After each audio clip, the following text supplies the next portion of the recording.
He was written as a deep-dyed, snarling villain, and he bored the out of me, because there is no longevity in deep-dyed, snarling villainy. And already I started to plan what I was going to do about that. Irwin not only allowed me to do that, but one day said, "There are shows that entertain you, and then there are shows that quietly carry entire lifetimes inside them." Lost in Space, the CBS science fiction series that debuted on September 15th, 1965, belongs firmly to the second category. On the surface, it was a colorful adventure about a family hurtling through the cosmos, dodging rubber-suited aliens and listening to a melodramatic villain complain about his back. But underneath all of that, behind every foam rubber creature and every painted prop, there were real human beings living through things that the cameras never captured and that the network certainly never wanted discussed. 60 years have now passed since the Jupiter 2 first launched across American television screens. The people who built that show, who gave it their youth, and in some cases their health and their careers, left behind a story far more extraordinary than anything the writers ever put on the page. This is that story, told completely for the first time. To understand what Lost in Space actually was, you have to understand what it was supposed to be before the network got involved. In late 1964, producer Irwin Allen completed what he genuinely believed was the finest work of his professional life. The original pilot, titled No Place to Hide, was a 60-minute film that played nothing like what eventually aired. It was serious, grounded, and genuinely cinematic. The Robinson family, a group of credentialed scientists and intellectuals, were knocked off course during a deep space mission and forced to survive on an alien world using nothing but their intelligence and each other. There was no villain generating weekly mischief. There was no comedic robot clanking through corridors. There was no catchphrase.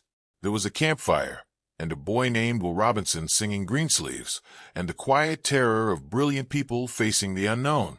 Allen funded the production with backing from CBS, 20th Century Fox, and reportedly from Red Skelton and Groucho Marx. He spent approximately $600,000 making it, which at the time made it the single most expensive television pilot ever produced. CBS bought it immediately. Then they changed almost everything about it. The network wanted a recurring antagonist who could generate conflict without requiring a brand new threat every episode. They wanted a robot. They wanted something they could merchandise and sell and repeat indefinitely. Allen proposed Ming the Merciless as the villain. His story editor pushed for something closer to Long John Silver. What emerged from those negotiations was Dr. Zachary Smith, a character designed to be despicable for 5 episodes and then eliminated. The ship was redesigned. The tone was adjusted, and the original pilot, that serious, expensive, genuinely remarkable piece of television, was locked inside a storage vault. About 80% of its footage was eventually cut up and spliced into the first 5 episodes of Season 1, with Smith and the robot conveniently written as having stayed behind at the ship each time, neatly explaining why 2 of the show's most prominent characters were absent from footage that predated their existence by nearly a year.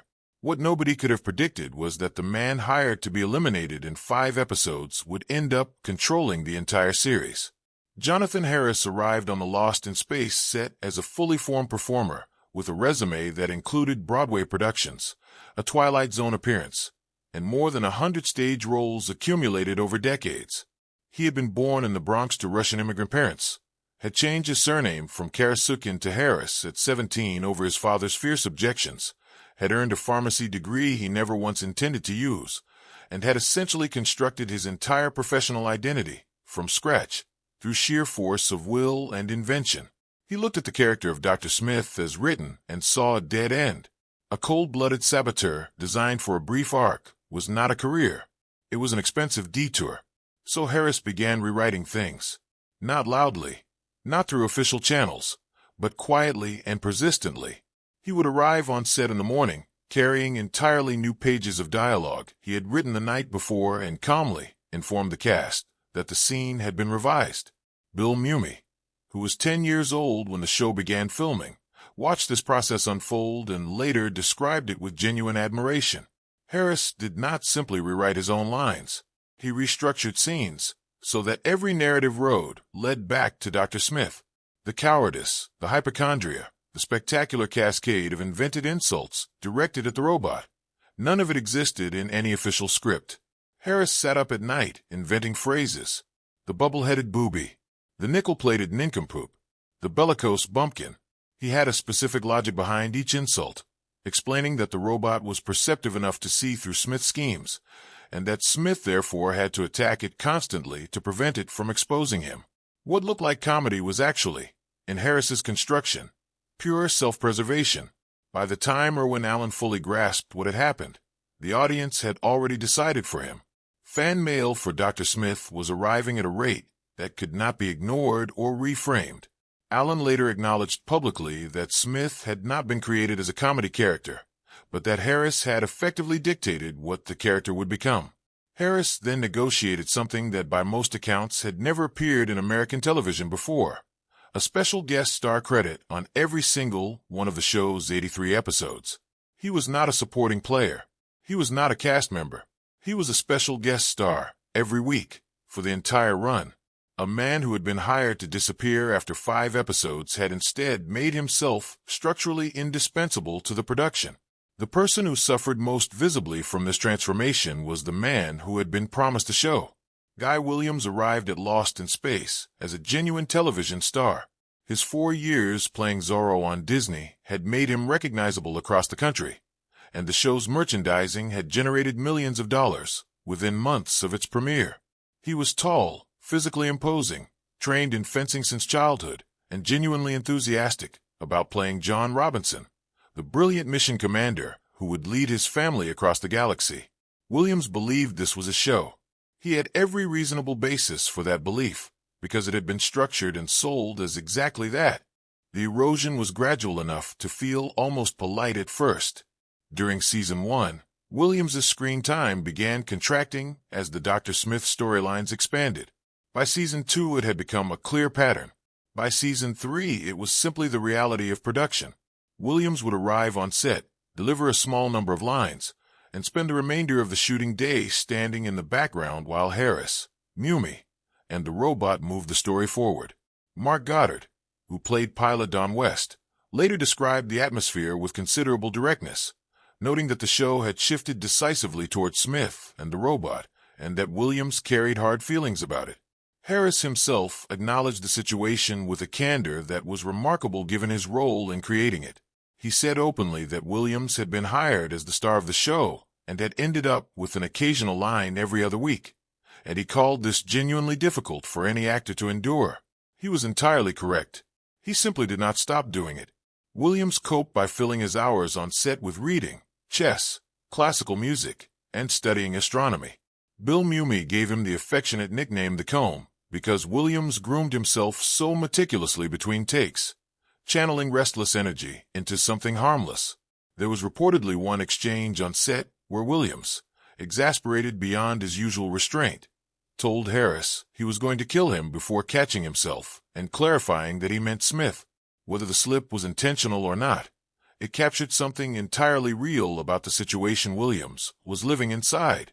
When the show was canceled, Williams discovered that 3 seasons of being systematically background in his own series had left his Hollywood career in an extremely difficult position. The industry had seen him as a supporting presence on a show that had moved on without him, and it treated him accordingly. What saved him, in the most unexpected way imaginable, was geography. Zorro had become a profound cultural institution in Argentina, and Williams found that on the other side of the world he was still exactly what he had always wanted to be. He spent the final 2 decades of his life in Buenos Aires, where the government provided him with a luxury apartment, where he was invited to perform at presidential charity events, and where he was treated with the warmth and recognition that his own industry had long since stopped offering him. He died on May 6, 1989, from a ruptured brain aneurysm, alone in his Buenos Aires apartment. He was 65 years old. Because he lived alone and mobile phones did not yet exist, nobody discovered him for approximately a week. Bill Mumi later said simply that after the show ended, he never saw Williams again. Not once. The leading man of Lost in Space died undiscovered on the other side of the world, in a country that had never stopped loving him, while the industry that had promised him a legacy quietly moved forward without him. While Williams was watching his role dissolve and Harris was reinventing his character from the inside out, another member of the production was experiencing something that the company had made a quiet institutional decision to ignore. Bob May, the man physically inside the robot suit for every single episode across all 3 seasons, had walked into the Lost in Space audition by accident while applying for a different job entirely at 20th Century Fox. Irwin Allen's team directed him toward a room where the robot costume was waiting and explained the audition with complete simplicity. If you fit inside the suit, you are hired. When May climbed out after his first session inside it, he was bleeding from cuts left by the metal edges of the costume's interior. He accepted the job. The suit weighed somewhere around 200 pounds. Under full studio lighting, the interior temperature climbed to what May later described as a combination of a jacuzzi and a sauna. The costume sealed almost completely, restricting airflow to the point that on at least 2 confirmed occasions during the production's run, May lost consciousness inside it. His eyes would roll back, his body would go limp, and crew members would have to recognize that something was wrong before they could help him. The official production response to these incidents was consistent. There was no time to stop filming. May was a devoted smoker who reportedly puffed cigarettes inside the suit during breaks between takes, which led to the visible phenomenon of smoke drifting from the robot seams. June Lockhart recalled noticing this and finding it quietly amusing.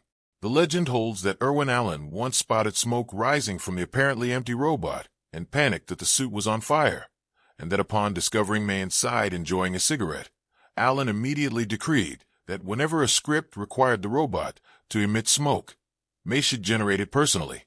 Despite delivering every physical performance that made the robot one of the most beloved characters in science fiction television history, Bob May was never credited on screen during the original run, not in a single episode across all 3 seasons. This was not an oversight.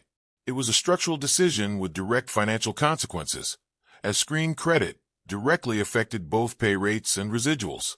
As Lost in Space grew into a global phenomenon, generating licensing income across multiple decades, May and his wife were living in a mobile home park in the San Fernando Valley. In November 2008, a fire destroyed their home. 2 months later, May died of congestive heart failure at 69.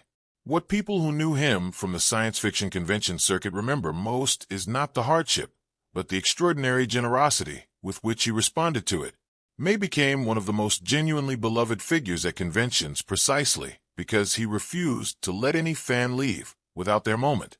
He was known for staying at signing tables until every single person in line had been served, regardless of how long it took. He once said that he would stay until the last fan was finished or the cleaning crew forced him to leave. A man the industry had rendered systematically invisible chose, in every interaction available to him, to make sure that no one standing in front of him ever felt that way.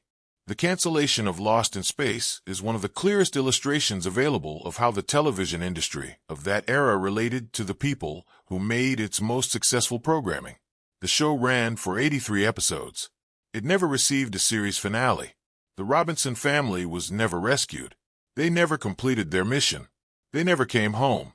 The final episode was filmed with the full cast, believing that a 4th season had already been arranged, that they would return in 8 weeks and continue the story. Then CBS announced on February 19, 1968, that the show would not be renewed. The reason was specific and entirely avoidable. CBS had offered to renew the series with a 15% budget reduction. Irwin Allen refused to accept it. Jonathan Harris later told this story with a mixture of genuine admiration for Allen's professional pride and considerable frustration at the outcome, noting that the show was canceled not because audiences had stopped watching, but because the producer would not accept less money. June Lockhart learned the news by reading a small notice in the entertainment section of her morning newspaper. No phone call, no meeting, no expression of gratitude from the network for 3 years of work on one of its most-watched series. Marta Kristen received a phone call and described herself as speechless. Bill Mumy, 14 years old, went home and cried. There was no wrap party, no farewell gathering, no acknowledgement from CBS that anything of significance had ended. The creative deterioration that preceded the cancellation had been visible for some time. The episode that most completely captures the condition the show had reached by its final season is one called The Great Vegetable Rebellion, in which Dr. Smith picks a flower on an alien planet, is put on trial by a sentient plant, and is temporarily transformed into a stalk of celery. The episode's central villain appeared in a full-body foam rubber carrot costume. The writer reportedly arrived at Harris's dressing room, holding the script behind his back, too embarrassed to hand it over directly. Guy Williams and June Lockhart were reportedly unable to get through their scenes without breaking into laughter. Irwin Allen, furious at their inability to maintain composure during an episode he apparently took entirely seriously, responded by writing both of them out of the next 2 episodes at full salary as punishment for laughing at his own production. The episode became, over the following decades, something that defies easy explanation. When TV Guide published its list of the 100 greatest television episodes in 1997, The Great Vegetable Rebellion appeared at number 76. The City on the Edge of Forever, widely regarded as the greatest single-hour Star Trek ever produced, appeared at number 92. The Carrot episode ranked above the most celebrated episode in Star Trek history. Television does not reward what it is supposed to reward. It rewards what it actually made people feel, regardless of what anyone intended. The rivalry between Lost in Space and Star Trek has been mischaracterized for decades, largely because the conventional version of the story requires Star Trek to have won. In purely numerical terms, it did not. Lost in Space consistently ranked between 32nd and 35th in weekly Nielsen ratings during its run. Star Trek never climbed above approximately 52nd during its entire original broadcast. The show, now remembered as the definitive science fiction series of the 1960s, was losing the audience competition every single week it aired. The rivalry had begun before either show existed, when Gene Roddenberry pitched Star Trek to CBS in a lengthy meeting only to be turned away by a network already developing Lost in Space and unwilling to support 2 competing science fiction properties simultaneously. Roddenberry took the pitch to NBC, and both shows spent 3 seasons pursuing the same audience from different networks without ever occupying the same time slot. The most genuinely strange artifact of this competition occurred during Lost in Space's 3rd season, when the makeup department needed a pointy-eared alien child for an episode and found themselves without the time or budget to fabricate the ears from scratch. The solution was to borrow the actual molds used to create Spock's ears from the Star Trek production, paint them a different color, and use them. When devoted Star Trek fans noticed and accused Lost in Space of plagiarism, the actual explanation was considerably more mundane. Makeup artists from both productions were close friends who regularly exchanged resources in order to meet impossible production deadlines. The rivalry that executives and fans had constructed was not something the people doing the actual work particularly observed. What nobody outside the production knew for decades was that Bill Mumy, who spent his working days as the boy genius of the Robinson family, fighting alien threats for Lost in Space, was spending his evenings at home watching Star Trek with genuine enthusiasm. He was, by his own later account, a committed fan of the show that was theoretically his competition throughout the entire original run. He eventually made it official by appearing in a Star Trek Deep Space Nine episode, playing a Starfleet officer named Kellen who dies in combat. The producer reportedly found considerable amusement in the opportunity to kill Will Robinson. June Lockhart died on October 23, 2025, in Santa Monica at 100 years old. She was the last surviving adult cast member of the original series. In her final years and final interviews, she had spoken with a freedom and frankness that 6 decades of professional discretion had previously prevented. She described learning about the cancellation from a newspaper. She described what it meant to carry a story that long, to watch something go from a fiberglass spaceship on a studio lot to a cultural reference that 3 generations of people held in genuine affection. She had returned to the series for the Netflix reboot that ran from 2018 to 2021, voicing Alpha Control in the 3rd season at 96 years old. The rebooted Dr. Smith had been given the full name June Harris, combining her name and Jonathan Harris's into a single character as a tribute to both of them. Bill Mumy appeared in the pilot. Angela Cartwright played Dr. Smith's mother in Season 2. The show found a way to bring them all back, at least briefly, before the last of them were gone. Bill Mumy, Angela Cartwright, and Marta Kristen are still alive. On March 17, 2026, Mumy posted a photograph of himself with Cartwright and Kristen, captioning it simply with their character names and a note that they had been spotted on Earth. 60 years after the show first aired, they still find each other. Mumy and Cartwright, who fell in love as children on that set and were briefly engaged in their early 20s before the relationship ended quietly and without lasting damage, have remained genuinely close friends for more than 50 years. They have written books together. They appear at conventions together. They still laugh about the same things.